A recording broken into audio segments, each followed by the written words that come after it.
Welcome everybody back here at Messa-sound for our Roadburn special. Yes, you now recognize the scheme. Every Saturday you will get an interview on Roadburn with one of the Roadburn artists of this year. And I'm very, very happy to have one of those bands that I've already been hearing a lot of people saying, oh, I don't want to miss that show. I'm very happy to have Sara and Rocco from Messa here on the show. So thanks for joining. Thanks for having us. Yeah. It's our pleasure. First of all, we should also mention that a few days ahead of Roadburn, the Friday before Roadburn, you're going to release your new record, The Spin, via Metal Blade Records. So for everybody, when you're driving to Tilburg, that might be your road soundtrack. But the first question that we always ask here is, and I'll give you a moment to think about it, is there any kind of band merch, shirt, from your band or another band that you would like to plug? I'll give you a moment to think while I plug something. Baroness. I think always a good choice to wear. Mm-hmm. Rocco, Sara, do you have something? Right your now, own band? Or, yeah? Your right own now, band or another band? Still have my Buzzer hoodie. Bolzer, yeah. Okay, I'll be 100% honest with you. I've already seen it. It's something that I never do, but the case once this time it to be like so. I have like an extra large t-shirt of Messa because I went to the gym. Because I went to the gym and I was like super in a rush, so I did literally put on the first thing that I found, and it was this one. Self-promotion. No, I never do it. You know that I don't. It's like, it's definitely not my thing. But yeah, if I wasn't wearing this, I would probably be wearing a Wipers t-shirt. That's a good choice. That is a very good choice. Then I will write down Wipers. Yes. Okay. Messa, and then the new record, it is once again the old Messa thing. It's always Messa, but it's always a little different. While reading the press kit to your record, something struck me. And it's also struck me in connection with some of your record covers. Are you, in a way, nostalgic people? Oh, wait. Yeah, but when I think of Belfry, when I think of the color scheme for clothes, and when I then think of where you wrote the record. Well, I think it's normal, and it means it has always been for me to feel in a certain way and also look back to the past. Mm-hmm. I'm a person that still uses typewriters, and I do use fountain pens, and I know it sounds like a bit naive, but we also do that musically. I think that in this case, we did it with the 80s, and The Spin is our own rendition of the 80s sound and vibrations, let's say. We always looked at the... Not always, but so far in the first 3 Messa records, it was more about the 70s. Mm-hmm. And with this record, with the new one, we delved into the 80s territory, which was something that was uncharted for us before. Not in what we were, and we had been listening for ages, because we've always been like huge fans of the 80s music, but more of when it came to writing and arranging and thinking in a certain way. Mm-hmm. So maybe we're nostalgic somehow. Yeah. I still think that if I can throw it of these things away, I will do it definitely. Cool. So yes, I'm nostalgic. We have to answer it. But it's interesting that Sara, you already mentioning it. There is a certain kind of looking at the past, but it never sounds as if you are trying to sound from the past. It's not as if you're trying to sound like a typical 80s band. Mm-hmm. So how do you guys know, okay, this direction works, this doesn't work? You know, like how do you go about your sound, for example? Well, nice one. With the spin, we try to use as much 80s equipment as possible, like technically wise. So we did use an 80s mixing desk when recording. We did pick up some instruments. It was pretty funny on some moments because we really were like contacting parents and family members like, hey, do you have any 80s musical equipment, you know? Yeah, also I recorded with an 80s drum, my Yeah. 80s own Tama. Also, if it's a cheapest one, I use it. Did his job greatly, I think. Yeah, it's amazing. But for example, it comes from 87, I think. Yeah. But yeah, we try to use all the piano, like a CP80, yeah, Juno, and all the stuff that we find basically. Yeah, and everything that really did fit with the idea that we had. Some sound choices as well, like for example, the fact of having the vocals really high in the mix. If you do compare them with previous records, the vocals are more like more in the mix. This time they're a bit more higher up with the in the mix, yeah. In the mix, yeah. Of course, gate reverb and all the reverb on the drums. Chorus on guitars, yeah. but Alberto did use chorus previously, not as much as on Spin. Yeah, but also in a different way, I think, a little bit. But yeah, let's say we try to sound 80s, but we know we are in 2025 at the same time. Yeah. So it's an inspiration, let's say it. Yeah, as I was saying earlier, it's our take. And let's say the sum of how we as musicians and individuals first see the 80s maybe, because you know what, thing is that for me 80s means something, for him it's another completely different thing. Alberto and Marco, same. Like, and let me guess, none of you really experienced the 80s, right? No. Marco was born in the 80s. When? In the 86. I mean, in the 80s. He was born in the 80s, though. Yeah, but how much experience? I mean, like his first recollection is probably Italy losing to Argentina in the World Cup in 1990, right? So, one of the last good moments of German football. But it's interesting to hear younger people. I mean, like I was born in 78. I experienced the 80s, and I still remember. It's interesting when young people talk about the 80s, and I always think like, it was a little different. Anyway, there is something that I love about your take on the 80s. It is, you are looking back. You even got like a synthwave intro in one of the tracks in Fire on the Roof. But on the other hand, you also even go back a few decades earlier, because if we listen to Reveal, that is basically Delta blues from the 50s. So is that also interesting to you to look at a certain period of time, like the 50s, like the 60s, through the lens of the 80s and trying to do that? It's like very many time zones. Is that something where you say like, okay, that is interesting to us?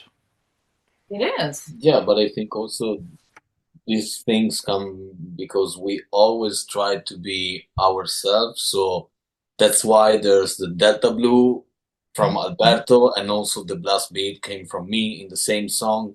Yeah. So, as you say before, we try to have a look in the 80s era, but still, I mean, Alberto is a blues guitar player, and he loves Little Albert. So he brings that part into the record, but still trying to have that kind of sound. This is what we try to do for all the records. that we made, and this is what we are gonna do for the next, for sure, because it's our identity. I think trying to be 4 different pieces with 4 different way of thinking, musically taste, skills on playing that kind of music before, instead of another. But we choose a direction, and we try to get in, but still keeping our identity as a musician. And as a band too. And as a band too, of course. But I mean, 4 different pieces, try to mix it up to be in Messa at the end.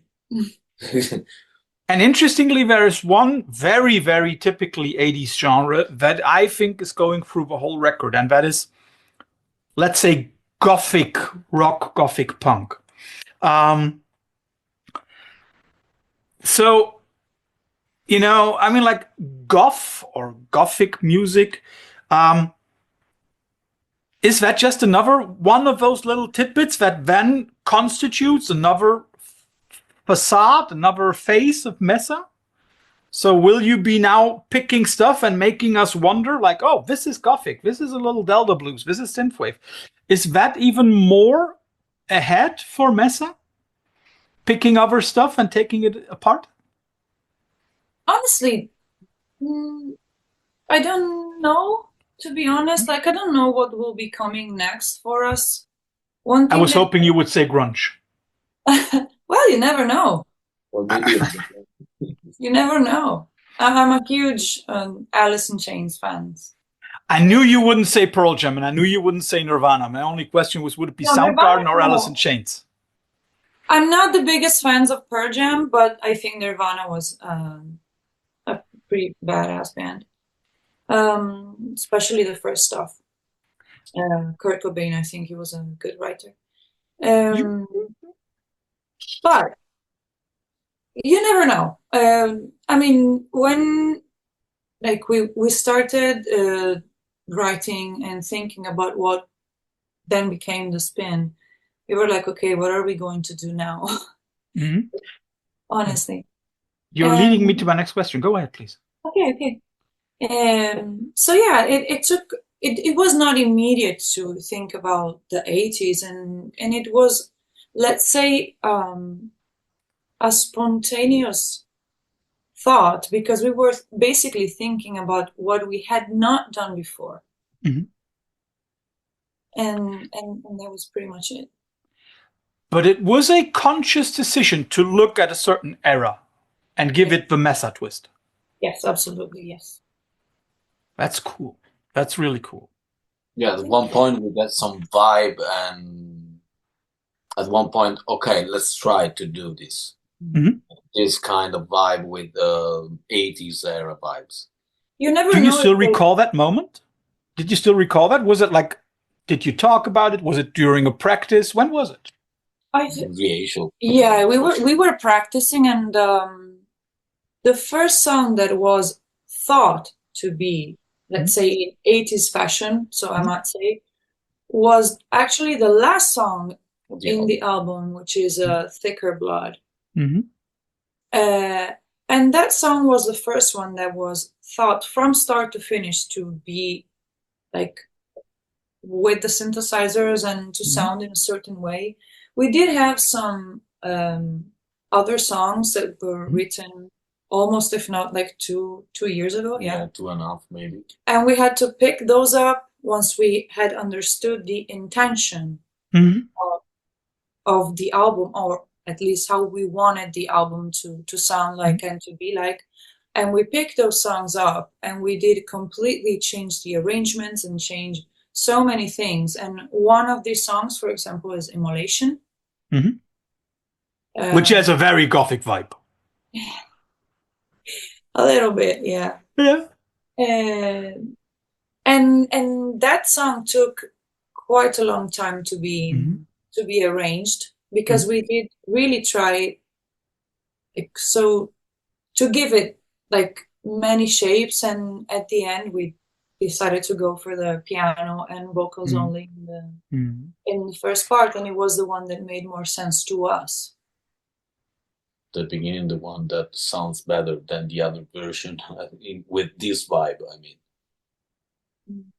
the last one with the piano and vocal on emulation.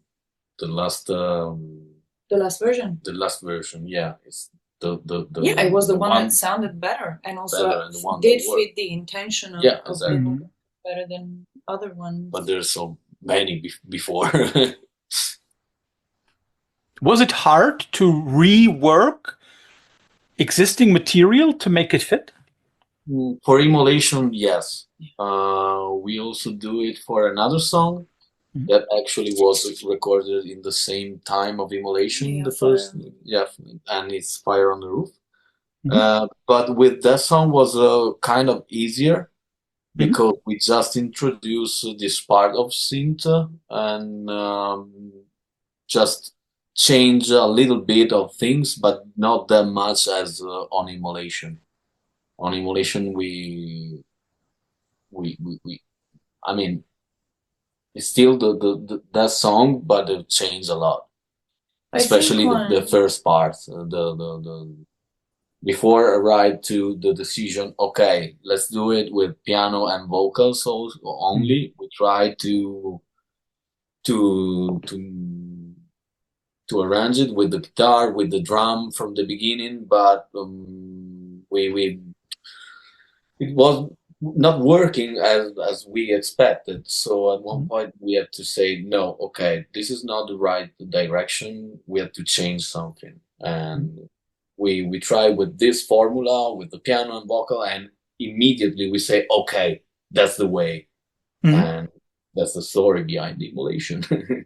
One thing that I do, since we're quoting Fire on the Roof, one thing that I really did enjoy, and I still do very much, is the kind of twist that Andrea Masvucci gave to the song, because we did collaborate with a friend and with musicians we esteem a lot, which is Andrea Mantione from Nuovo Testamento. Maybe you've heard of them. It's a really cool band.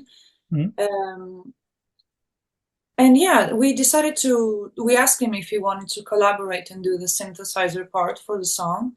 And he was picking up some of the elements that, we told him to, but he did give it a kind of a darker twist, which I really did enjoy, and it did fit perfectly.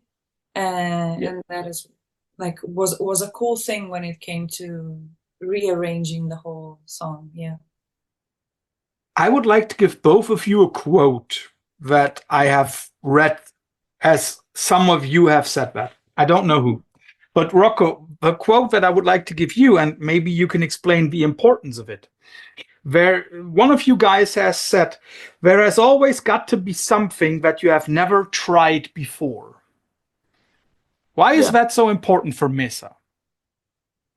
It's important to keep ourselves out of comfort zone, because we don't want to get stuck in the same kind of music. And it's important because if you want to grow up as a musician, you need to get out from your comfort zone. It's important to give to our fan and something different to listen. Otherwise, maybe they get bored. I don't know. But I play basically, first of all, for myself, as maybe all of us. But feedback are not for myself, but because I feel the urge. Okay, but feedback, of course, is always important, and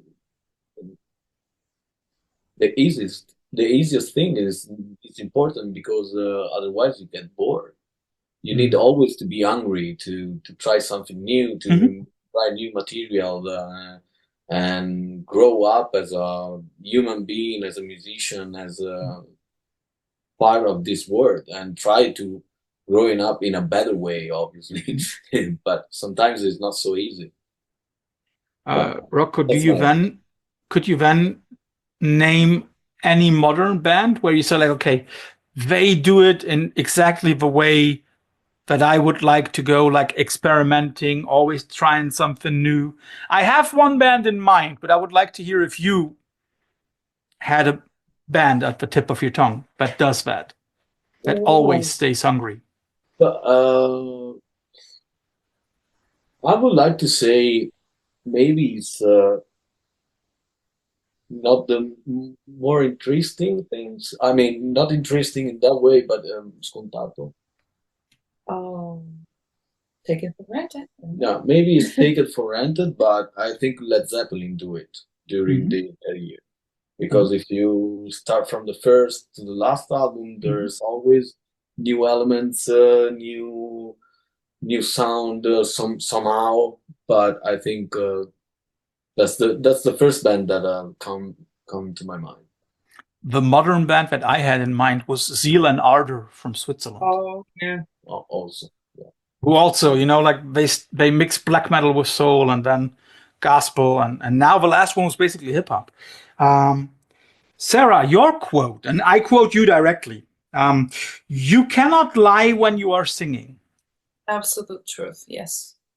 Can you explain that? Yeah. You cannot lie when you're singing? No, it's like there is one thing that I might call it honesty. I don't know. Thing is that when you are singing, you have no filters whatsoever. There is something which I think is primal and magical when it comes to voices.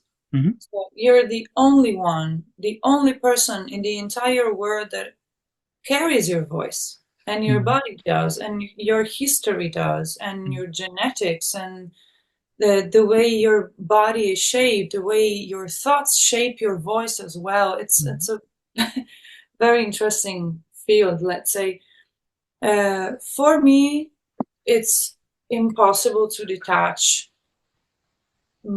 my feelings from my voice and from singing.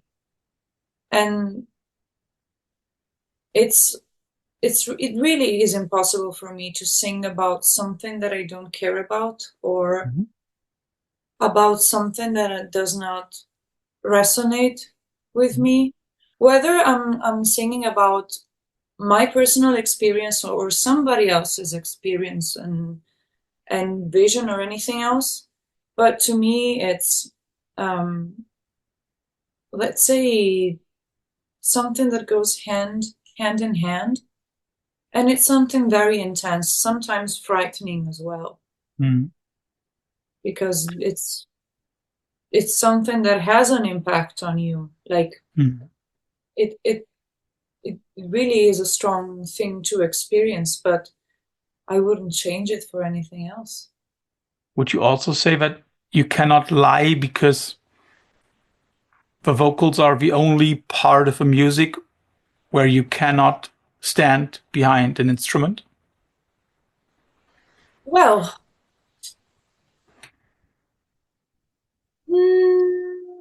I mean, like, you have nothing in front of you. I mean, like, Rocco has a whole kit in front of him. See. I mean, at the beginning, I was really frightened by this thing because I was, before singing in Messa, I had been playing bass for more than 10 years. And I never sang before Messa. So especially the beginning, it was really frightening for me. And I needed to find a new space, let's say, for myself in a different role that I thought I was not fitting at all. Because I felt, you know, with the bass, you have a sort of filter between you and the people and the crowd and everything else. And with the vocal, you're just standing there with a mic like, hello, hi. It's me. Yeah. So yes, at the beginning it was frightening. Now I'm more comfortable, but it took 10 years. I mean, it's quite a lot of time. Yeah. But it worked out, I would say. I still get butterflies in my stomach. Do you yourself have like a singer where you say like, okay, that is somebody who really influences me? Yes, so many. Name one. I also got one. One? Yes, one. Shall I give you my comparison first? Go for it. Anneke van Giersbergen, The Gathering. Okay. Many people compare me to her, actually. I've been told so many times. There are many moments where I say I could blend you over each other. and as Anneke is one of my favorite female vocalists of all time, that is like. Okay. Thank you. But have you got one where you say like, okay, that's an influence on me? Well, there's many singers that I do look up to, but very, very difficult question. If I have to pick one metal vocalist, it would be Farida Al-Moushi from Devil's Blood. Even if I don't sound like her at all, but when I'm thinking about conveying emotions and intensity and,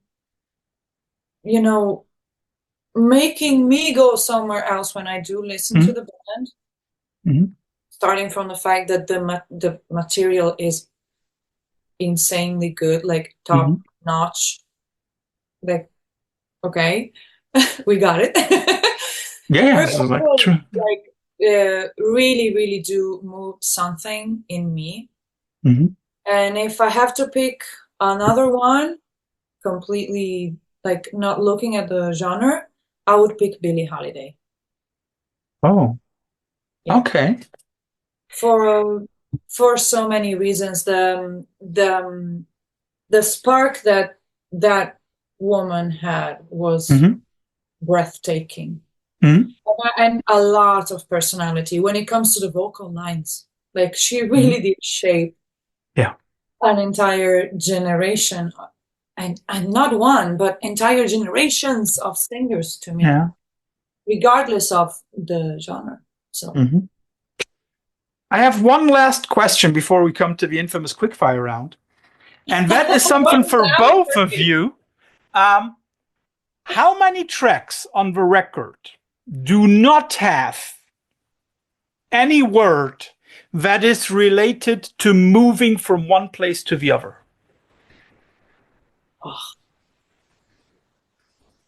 Oh, let me think about it. To be honest, just looked it up before our interview. Okay. What do you guess? How many? I cannot recall. I'll be honest with you. There is one. Yeah, reveal. It's the only one which doesn't have any word related to moving. And now comes my question. Movement, moving, going from one place to the other. Is for Messa the moving the important thing or the arriving? You never arrive. That is the point. Well, I go on holiday to Tilburg. I hope I arrive.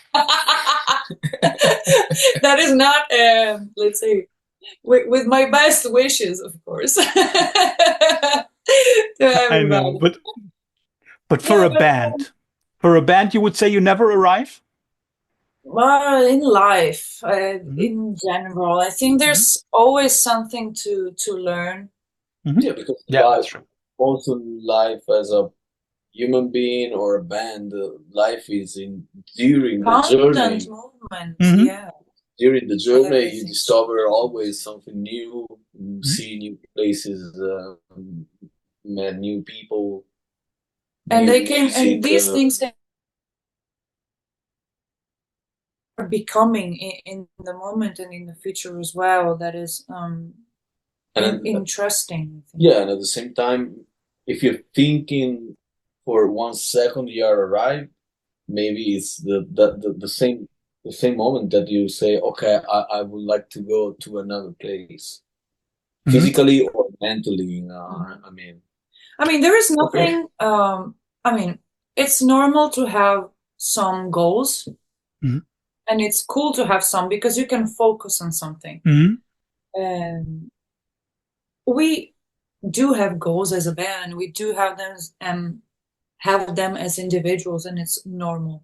Okay, and it's cool because it pushes you to sometimes discovering more about yourself and the world you have around you and whatever.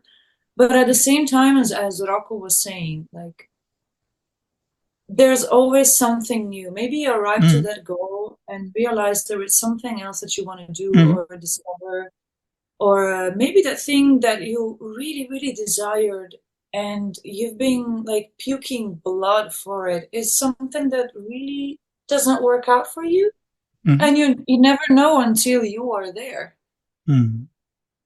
It's like natural, I think. So also it's normal to be kind of hungry in the best sense that this term can be used.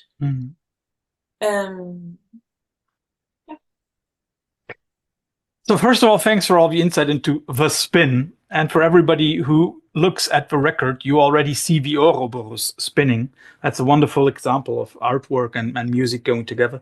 Nobody leaves the Veil of Sound interview without having to go through the infamous quickfire round at the end. You will always get two alternatives and have to choose. Okay. And I'll start with something like, what do you like more, AC/DC with Bon Scott or AC/DC with Brian Johnson? You know, something like that.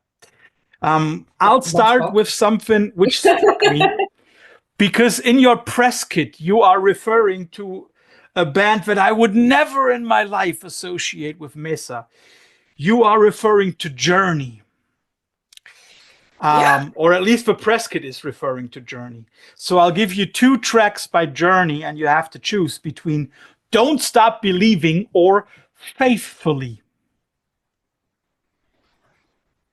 Alberto is the big fan of Journey. Oh yeah, the guitar. Oh yeah, now it makes sense. Neil Chern. Okay, yeah, okay. But we could text him right away and ask him. Yeah, I think I just know the first one. Okay, so we'll go for Don't Stop Believing. Okay.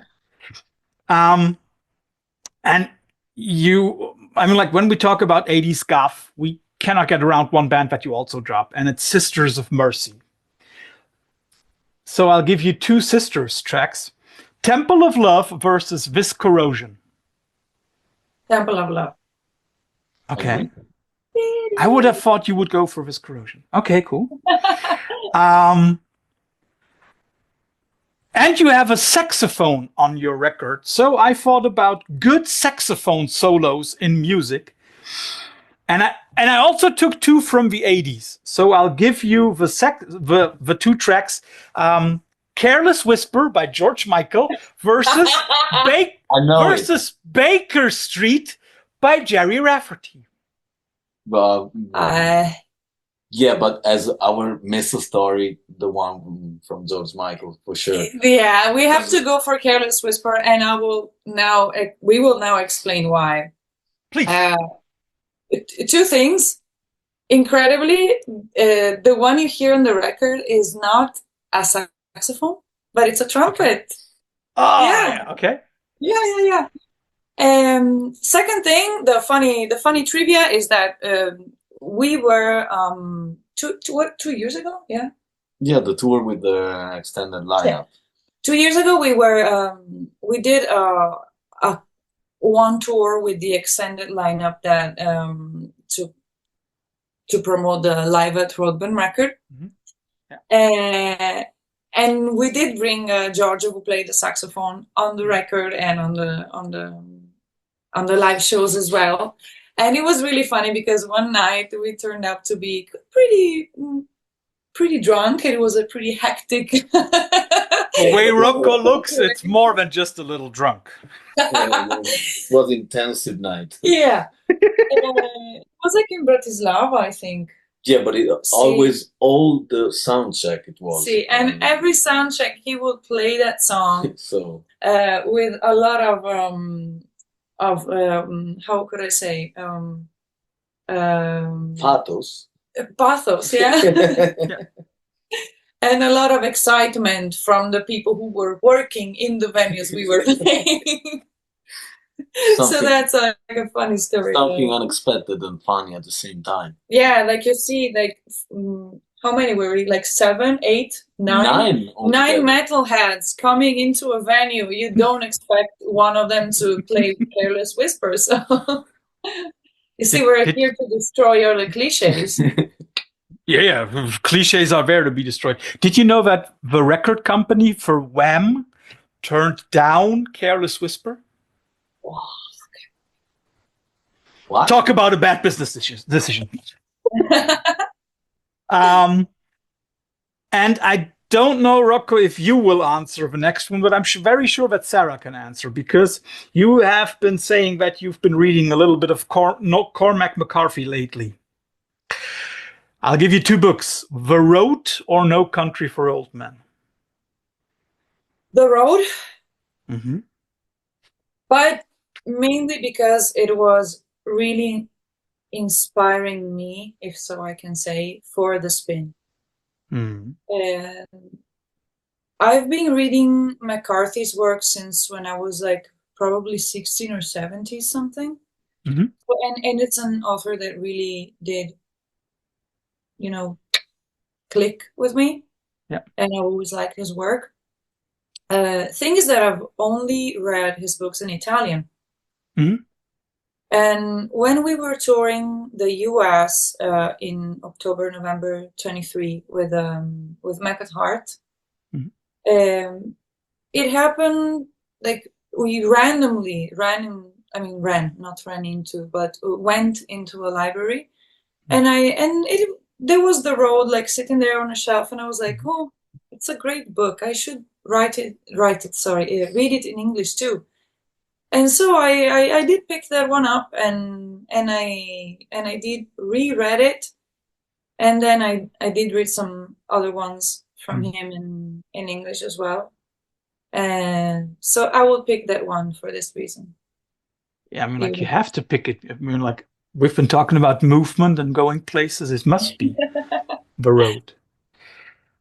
For everybody, you know, they will be playing Roadburn on Friday 18th, if I remember correctly. And you're doing the spin in total, right? You're playing it from front to back. Are there any gigs that you yourself are looking forward to seeing at Roadburn? Absolutely, yes. Well, Michael Gira and Chris Hunt. Okay, yeah. I mean, always a good choice. Yeah, no question. Then we hopefully are going to see play Ponte del Diavolo, which is another. So you're going to be staying a little bit in Tilburg. Hopefully, yeah. Because Ponte del Diavolo is playing on Sunday. Yeah. We still don't know if we'll be able to catch them and to see them play. Hopefully we will. We still, I mean, are not 100% certain of how much we're going to stay. But if we can, definitely going to support Ponte del Diavolo. I mean, we know each other, and they're... Yeah, we also share the stage. Yeah, we did play with them, in Turin, in their hometown. And Rocco, any show that you are looking forward to? Ransi Pazuzu for sure. Dodemsgard for sure. Also The Bug, because the last time we play in Roadburn, he also plays that year. Yeah. It was with the 2MC, and it was a super nice experience. Of course, I was a little bit stoned, but it was super nice. That makes it even better, right? Yeah. So I'm super curious about it, to see it again. And also Tho, because they blew my mind out. Yeah. The singer is pure evil. I mean, he really impressed me in a good way, of course. So I'm can't wait, and hope to be there to see them again. I don't know how many days we are going to stay there. Don't know yet. We're going to find out. Okay. Hopefully as much as we can. So, thanks for your time. Thanks for the record. And I already say thank you for the gig, because that's one that I will not be missing. So, thanks a lot. Thanks to you for having us. Grazie mille. Grazie per lei.